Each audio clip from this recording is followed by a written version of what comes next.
जय हिंद। आज मैं आप लोगों को क्लास 9 के लेसन 6 यानी ज्योमेट्री बताएंगे। लेसन 6 का हम क्या बताएंगे? परिमेय।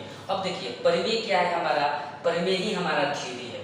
जैसे आप सुने होंगे त्रिभुज के तीनों कोण का योग 180, संगत कोण, एकांतर कोण, शीर्षाभिमुख कोण, ये सब क्या है? हमारा सब परिमेय है। और याद रखें जब परिमेय सिद्ध कर दिए तो हमारा थ्योरी सिद्ध हो गया। और जब थ्योरी सिद्ध हो गया तो जानते हैं कि बिना थ्योरी के ना तो हम क्वेश्चन अच्छा से समझ सकते हैं ना ही उसको क्या कर सकते हैं, बना सकते हैं। क्योंकि अब बताइए ये जो परिमेय है अक्सर एग्जाम में क्या करता है, पूछता है। अक्सर लड़के को ये कंफ्यूजन आता है कि परिमेय सिद्ध कैसे होगा, कैसे होगा। आप वीडियो ध्यान से देखिए, आपको 1% दिक्कत नहीं, वो सब अपने आप क्या हो जाएगा, क्लियर हो जाएगा। क्यों? देखिए चलिए तो हम क्लास 9 के परिमेय 6.1 क्या करेंगे, पहले सिद्ध करेंगे। तो देखिए परिमेय 6.1 क्या कहता है? यदि दो रेखाएं परस्पर प्रतिच्छेद करती हैं तो शीर्षाभिमुख कोण बराबर होती हैं।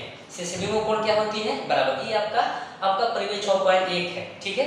तो अब बताइए हम लोग कहते हैं कि शीर्षाभिमुख कोण से क्या होता है, जब दो रेखा एक दूसरे को प्रतिच्छेद करे तो आमने सामने का कोण क्या होता है, बराबर होता है। लेकिन ये लोग नहीं कहता है कैसे। अब वही चीज हम लोग क्या करना है, सिद्ध करना है कि आमने सामने कोण बराबर होता है तो कैसे होता है। इसी को तो हम लोग क्या करना है, सिद्ध करना है। तो चलिए अब हम सिद्ध करेंगे कि आखिर इस शीर्षाभिमुख कोण से आमने सामने का कोण बराबर होता है तो कैसे होता है। जैसे ये आपका क्वेश्चन दिया है, हमने फिगर क्या किए, बनाए। जैसे ए बी एगो रेखा लिए और एगो क्या ले लिए, सी डी। क्या ले लिए, सी डी। अब ये जो हमारा दोनों जो रेखा है एक दूसरे को प्रतिच्छेद कर रहा है, कहाँ पे?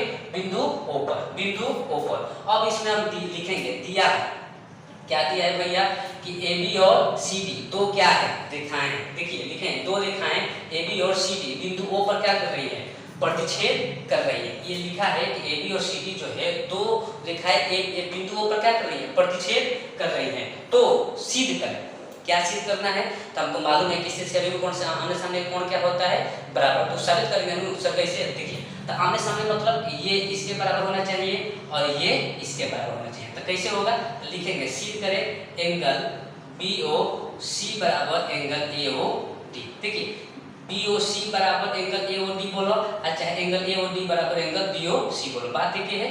अब इसको जैसे एंगल ए ओ सी बराबर angle B O D, angle A O C बराबर एंगल बी ओ डी, ये हमें क्या करना है, साबित करना है। तो याद रखिए ज्योमेट्री में हम हमेशा बोलते हैं सिद्ध करने का या दो चीजें इंपॉर्टेंट होता है। क्या दिया, क्या है, लाना क्या है। ये आपका दिया है, हमें क्या करना है, सिद्ध करना है। ठीक है। तो ये कैसे होगा, चलिए अब इसको हम लोग क्या करेंगे, सिद्ध करेंगे। तो ध्यान दीजिए, लिखेंगे चूंकि एक बात बताइए, ए बी अगर हम रेखा लेंगे, ए बी क्या लेंगे, रेखा, तो कहीं ना कहीं ओसीए को क्या काम कर रहा है, किरण के काम कर रहा है कि नहीं कर रहा है। अब कैसे, इधर देखिए हम थोड़ा अलग फिगर बना के बता रहे हैं। मान लीजिए ए बी एगो रेखा है तो कहीं ना कहीं इसमें ओ और सी को क्या के काम कर रहा है, किरण का काम कर रहा है। ए बी रेखा लेंगे, ओ सी अगर किरण लेंगे, क्या काम कर रहा है, किरण का। अब कैसे, याद रखिए जब ए बी एगो रेखा हो उस पे एगो किरण स्थित हो तो रैखिक योग का नियम लगेगा। रैखिक योग का नियम क्या होता है कि एक सीधी रेखा पर कितने कोण बनता है, 180। तो कितनों कोण बने, तो कोई कोण बना, तो एगो ये। तो रैखिक योग के नियम से दोनों कोण का योग कितना हो जाएगा, 180। तो लिखेंगे चूंकि ए बी रेखा पर ओसी किरण स्थित है। ए बी रेखा पर ओसी किरण क्या है, स्थित है। इसलिए रैखिक युग्म से, देखिए रैखिक युग्म से, देखिए रैखिक युग्म के मतलब होता है एक सीधी रेखा पर कितना कोण बनता है, 180। तब चलिए तो देखिए तो कोई को है जब रेखा लेंगे है किरण तो कोई को कोण बनेगा, ये और ये कोण angle A O C angle B O C. तो लिखेंगे angle A O C plus angle B O C बराबर कितना, 180। देखिए यही रेखा को अलग लिए हैं ताकि आपको क्लियर समझ में आए। ए O C plus B O C बराबर कितना, 180। किसके नियम से, रैखिक युग्म से। अब चलिए इसी को थोड़ा सा हम इधर आ जा रहे हैं ताकि आपको क्लियर दिखाई दे।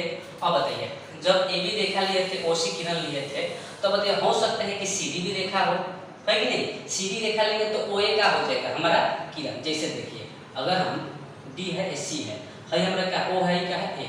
अगर हई रेखा लेंगे तो हई क्या काम कर रहा है, किरण का काम कर रहा है कि नहीं कर रहा है। तो जब हई रेखा होगा, हई किरण होगा, तो यहाँ भी रैखिक योग का नियम लगेगा, तो यहाँ भी रैखिक योग के नियम से कोई कोण दो ये और ये भी दोनों कोण का योग कितना हो जाएगा 180। किसके नियम से? रैखिक योग से। कब? जब डीसी रेखा लेंगे और ओए क्या लेंगे किरण, तब फिर लिखेंगे पुनः, क्या लिखेंगे पुनः सीधी रेखा पर ओए किरण स्थित है, पुनः सीधी रेखा पर ओए किरण स्थित है। ओए किरण क्या है? स्थित है, इसलिए रैखिक युग्म से, रैखिक युग्म से क्या हो जाएगा? अब कोई कोण बनल है, देखो है रेखा लिए था किरण, तो ये कोण बनल एगो, ये कोण को कैसे लिखेंगे? Angle AOD plus angle AOC बराबर कितना हो जाएगा भैया 180। किसके नियम से? रैखिक युग्म से। क्यों? क्योंकि जब हई रेखा लेंगे, हई किरण अब मत देखो, अब नीचे मत देखिए, ये रेखा और ये किरण है, तो हई दोनों का योग कितना होगा 180, क्योंकि रेखा है ये किरण है, तो इसमें कोण कौन बनना है? ये और ये, तो दोनों का योग कितना होगा 180। किसके नियम से? रैखिक युग्म से। अब बताइए समीकरण 1 और समीकरण 2, समीकरण इसको 2 मान लेंगे, इसको 1 था, इसको क्या मान लिए 2। अब समीकरण 1 और समीकरण 2 में कुछ कॉमन दिखाई दिया आपको, क्या? 180 180। तो जब इसमें 180 180 कॉमन है, तो हयो दोनों आपस में क्या हो जाएगा? बराबर। अब कहीं का सर कैसे? हम आपको एक एग्जांपल बताएंगे। मान लीजिए a बराबर क्या है? b, a बराबर b, तो a बराबर b पैसा को मानिए, ताकि पैसा पे क्लियर समझ में आएगा। सबको पैसा भाई इंपॉर्टेंट है कि नहीं? पैसा किसको अच्छा नहीं लगता है? सबको अच्छा लगता है। तो चलिए, तो अगर मान लीजिए के पास 10 रुपया है, तो इसके पास भी कितना होगा? 10, क्योंकि a और b आपस में क्या है? बराबर। तो a के पास 10, तो b के पास भी कितना है? 10। अब मान लीजिए c बराबर b, c बराबर b, तो बताइए b के पास 10, तो b के पास 10 होगा। जब b के बराबर c है, तो c के पास कितना होगा? 10 होगा। अब कहेंगे दोनों में b भी कॉमन, तो होए दोनों आपस में क्या हो जाएगा? बराबर। कैसे? क्योंकि a के पास भी 10 रुपया, c के पास भी 10 रुपया होगा नहीं? अब इस तीनों बराबर होगा, हाँ होने का तो तीनों हो जाएगा बराबर, लेकिन हम कहेंगे a और c भी आपस में बराबर होगा, तो होगा कि नहीं होगा? क्योंकि इसके पास भी 10 रुपया और इसके पास भी 10 रुपये। उसी तरह मान लीजिए हई a है पूरा भाग, हई b है, हई c है, क्या है? b है, तो b भी कॉमन है, तो a और c आपस में क्या हो जाएगा? बराबर। समीकरण 1 तथा 2 से ध्यान दीजिएगा, पहले लिखेंगे समीकरण 1 तथा 2 से क्या लिखेंगे भैया? Angle AOC, angle AOC plus angle BOC बराबर, क्योंकि ये और ये बराबर होगा, angle AOD plus angle AOC। और बच्चे दोनों बराबर है, तो दोनों में कुछ है कटने वाला, एंगल AOC सेम अंक सेम चिन्ह, बीच में क्या है? इक्वल है, बराबर है, तो कट जाएगा नहीं? कट जाएगा। तो एंगल AOC प्लस में एंगल AOC प्लस में दोनों का हो गया, कट गया, तो क्या आ गया? आगे हमारा एंगल BOC बराबर एंगल AOD। अब देखिए इसी को प्रूव करना था कि एंगल BOC बराबर एंगल AOD, सीधे हो गए नहीं होते, मतलब कि ये कोण आपस में क्या कर दिए? हम बराबर कर दिए। तो यही हमें सिद्ध करना था कि सभी कोण से आमने सामने का कोण क्या होता है? बराबर होता है। तो देखिए ज्यामिति होता क्या है, जब एक को सिद्ध कर देनी तो दूसरा का भी जो क्या होगा? इसी तरह होगा। तब तो दूसरा का को नहीं लिखेंगे, दूसरा का को लिख देंगे इसी तरह से, इसी तरह से कि हयो कोण आपस में क्या हो जाएगा? बराबर। एंगल AOC बराबर एंगल BOD। क्यों नहीं लिखते हैं इसको? क्योंकि जो जैसे इसको किए हैं सेम इसी को भी इसी तरह करेंगे, इसलिए एक को सिद्ध कर दिए तो दूसरा को लिख देते हैं इसी तरह से, हयो कोण आपस में क्या होगा? बराबर होगा। यहाँ आप याद रखिए, तो आप यहाँ आप सिद्ध कर दिए कि सभी कोण से आमने सामने का कोण क्या होता है? बराबर होता है। चलिए इसको आप नोट कर लीजिए, उसके बाद आगे परिमेय 6.2 बताएंगे। चलिए अब हम लोग क्या बनाएंगे? परिमेय 6.2, क्लास 9 का परिमेय 6.2। देखिए परिमेय 6.2 क्या करता है कि यदि एक तिर्यक रेखा दो समानांतर रेखाओं को प्रतिच्छेद करे तो एकांतर अंतःकोणों का प्रत्येक योग क्या होता है? बराबर होता है। इसका कहने का मतलब है कि अगर दो समानांतर रेखा है और उसको एक तिर्यक रेखा क्या कर रहा है? काट रहा है, तो अंतःकोण का योग क्या होता है? एकांतर अंतःकोण का योग क्या होता है? बराबर। अब बोलिए एकांतर अंतःकोण क्या है? याद करो, हम याद करो पहले। अब देखो, अब जैसे ही बात आता है याद करो, तो हमने के रितेश पांडे याद आ जाते हैं ना जी, है? याद करो जाइए, याद है? ये देखो भोजपुरी ऐसा गाना है कि ऐसा गा दे रहा है कि अब हम लोग का कोच क्या बताएं। अब जैसे वो खेसारी सिंह के था, ठीक है अब कोनो बात पे ठीक है तो खेसारी से याद आते हैं, जैसे बोलते हम लोग याद करो तो रितेश पांडे याद आ जाते हैं, है कि नहीं। देखो वो हंस रहा है देखो बबुआ, लाइफ में हम मेरा बात मानना तो लाइफ में 3 चीज़ के पीछे कभी मत भागना, 3 चीज़ के पीछे कभी मत भागना। कौन क्या? जैसे बस, ट्रेन और लड़की। ये जो 3 ऐसी चीज़ है जो एक जाती है तो दूसरी आती है। हो सकता है, ध्यान देना, हो सकता है देखिए मजनू जो होता है, हो सकता है कि जब ये सब लड़की वाले जो मैटर होता है, जो मजनू होते हैं शुरू जो माने बहुत खुश रहते हैं, बहुत खुशी नजर आते हैं, अब बहुत खुशी खुशी गाना गाते हैं। जब देखने के बाद देखो तो कौन गाना गाते हैं? जब शुरू रहता है ना, जब तो क्या कौन गाना गाते हैं? देखा तुझे तो जीने लगे हम, पालू तुझे तो ना हो मरने का गम। शुरू लेकिन वो है अब कुछ दिन बाद जब ब्रेकअप या जो कुछ प्रॉब्लम हो जाता है तो क्या गाना गाते हैं? एक आस कहीं ऐसा होता कि 2 दिल होते सीने में, एक टूट भी जाता इश्क में तो ना तकलीफ होती जीने में। तो याद रखो भगवान एक दिल दिल बने से करके संभाल के अच्छा से सही जगह लगाओ, पढ़ाई पे लगाओ, ताकि हमारा लाइफ सेट होगा और हमारा आगे कामयाबी भी मिलेगी। ये लड़कियों के चक्कर में मत रहिए आप। देखिए तो एक मतलब था कि 2 गो रेखा समानांतर हो तो एगो दीर्घ रेखा काटे तो एकांतर होता है, क्या होता है? बराबर। या पर मुंह पोंछ, हम क्या बोले थे? मुंह और पोंछ। जैसे 2 रेखा समानांतर हो तो हई मुंहवा हई क्या हो जाएगा? पोंछिया। हई अंदर के साथ बाहर के साथ मुंह तो हई क्या हो जाएगा? पोंछिया। पर हई मेरा मुंह है तो नीचे पीछे क्या होगा? पोंछ। जैसे कलम देखा, ये कलम मुंह है तो नीचे क्या होगा? पीछे पोंछ। यानी एकांतर कोण का एक क्या होता है? मुंह और पोंछ। यानी मुंह है हई पोंछ। हई दोनों आपस में क्या होता है? बराबर। हई और हई, ये अगर हई लेंगे तो अगर ये लेंगे इन्हें तो नीचे वाला ये होगा पीछे। यानी एकांतर कोण क्या होता है? मुंह और पोंछ आपस में क्या होता है? बराबर। तो यही हमें क्या करना है? सिद्ध करना है। कहता है कि सिद्ध करके बताओ तो एकांतर और कोण का क्या होता है?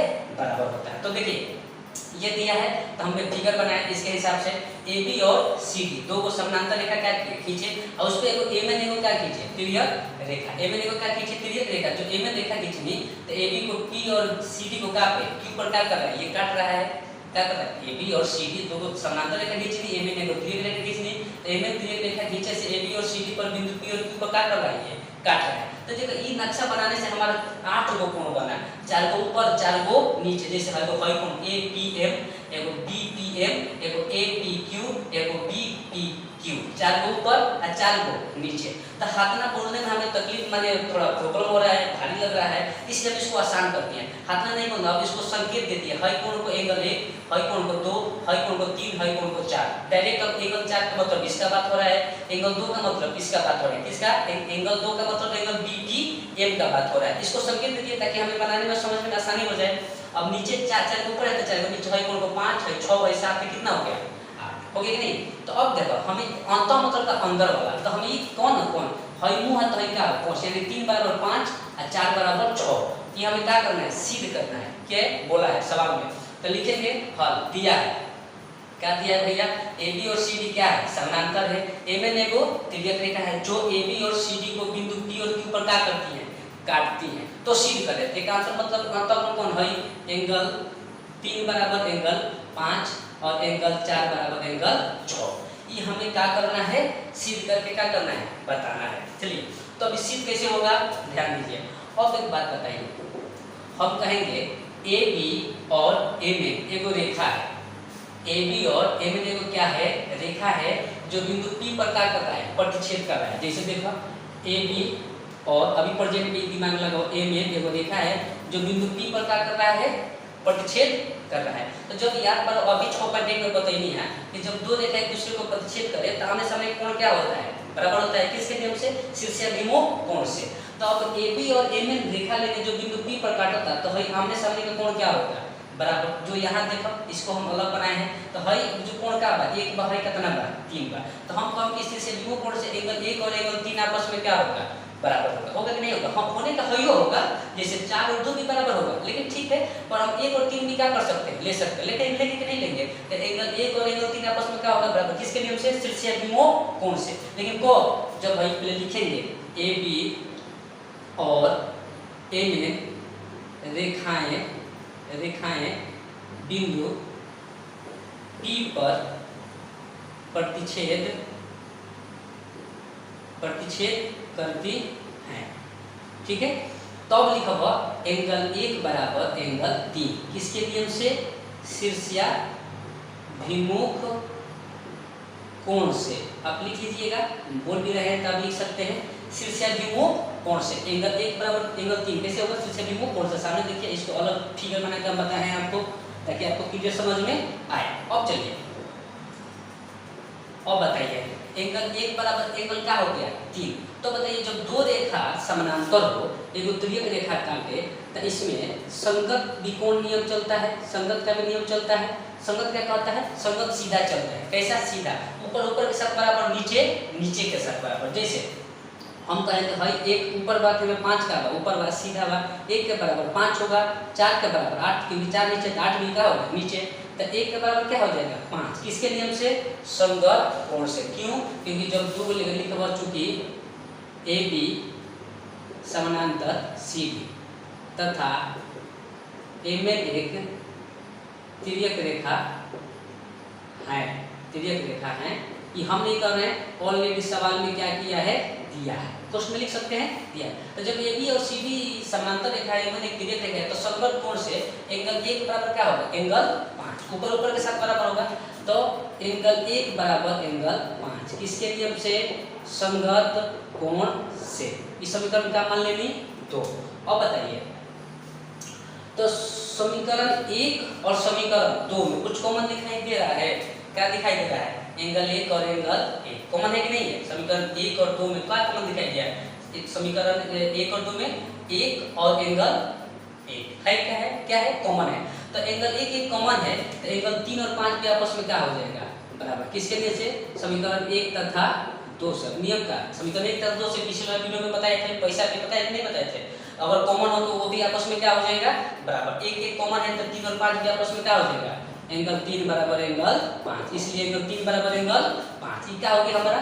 देखो, यही प्रूव करना था, क्या सिद्ध करना था? एंगल 3 बराबर एंगल 5। अब बताओ, जब ये को कर देनी, तो ये भी तो सेम सही होगा, तो इसको इसी तरह क्या लिखेंगे लास्ट में? इसी तरह से एंगल 4 बराबर क्या हो जाएगा? एंगल 4, क्योंकि सेम दोनों एक ही जैसा सिद्ध होगा। तो जब एक को सिद्ध कर देनी, तो दूसरा को लिख देते हैं, इसी तरह से ये भी क्या हो जाएगा? सिद्ध हो जाएगा। तो लिख देगा इसी तरह से एंगल 4 बराबर क्या हो जाएगा? एंगल 4। ये दोनों हमारा क्या हो गया भैया? क्लियर हो गया। ये भी क्या हो गया? हो गया कि नहीं हो गया? ये दोनों हमारा क्या हो गया? सिद्ध हो गया। अब इसको अच्छा से आप नोट कर लीजिए, इसको आप याद कर लीजिए, समझ लीजिए।